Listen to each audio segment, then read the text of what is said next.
అదే RTV app వార్తల్ని క్షణాల్లో చదివే అవకాశం ఉంటుంది. ఒక న్యూస్ పేపర్, ఒక టెలివిజన్ ఛానల్ మీ చేతుల్లో ఎప్పుడూ ఉంటాయి.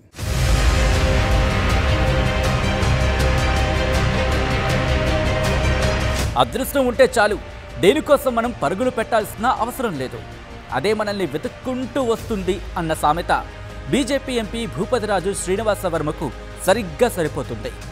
ఎంపీ టికెట్ కోసం పైరవీలు చేయలేదు, పార్టీ కోసం కష్టపడి పనిచేయడమే ఆయనకు తెలుసు. టికెట్ కావాలంటూ ఢిల్లీ చుట్టూ చక్కర్లు కొట్టలేదు, అధిష్టానం పెద్దలను అడగలేదు. అవకాశం వస్తే ఎంపీగా పోటీ చేస్తాను అని అన్నారు. 3 దశాబ్దాలుగా పార్టీలోనే ఉంటూ వచ్చారు. పదవుల కోసం వెంపర్లాడలేదు. తాజా ఎన్నికల్లో ఘన విజయం సాధించి చివరికి మోదీ 3.0 క్యాబినెట్లు చోటు దక్కించుకున్నారు.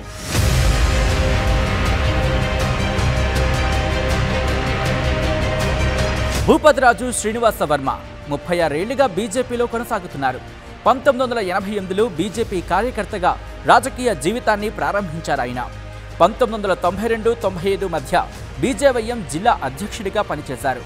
2008 నుంచి 2014 వరకు బీజేపీ పశ్చిమ గోదావరి జిల్లా అధ్యక్షుడిగా కొనసాగారు. 2014లో భీమవరం మున్సిపాలిటీ వార్డు కౌన్సిలర్గా గెలిచారు. ఇన్ఛార్జ్ చైర్మన్గా పనిచేశారు. 2024 ఎన్నికల్లో నరసాపురం నుంచి ఎంపీగా గెలిచి విజయం సాధించారు. వైసీపీ ఎంపీ ఉమాబాలపై భారీ మెజారిటీతో గెలుపొందారు.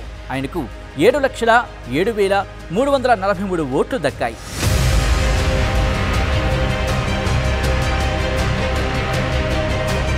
ఇప్పుడే విడుదలైన ఐఐటి జేఈఈ అడ్వాన్స్డ్ 2024 ఫలితాల్లో ఆల్ ఇండియా ఫస్ట్ ర్యాంక్తో పాటు ఆల్ ఇండియా ఓపెన్ కేటగిరీలో 4th rank, 5th rank, 6th rank, 9th rank, 10th rank, top 10 లోపు 5 ర్యాంకులు ఒక్క శ్రీ చైతన్యవే. తెలుగు రాష్ట్రాల నుండి అత్యధిక ర్యాంకులు శ్రీ చైతన్యకు తప్ప మరెవ్వరికీ లేవు లేవు లేనే లేవు.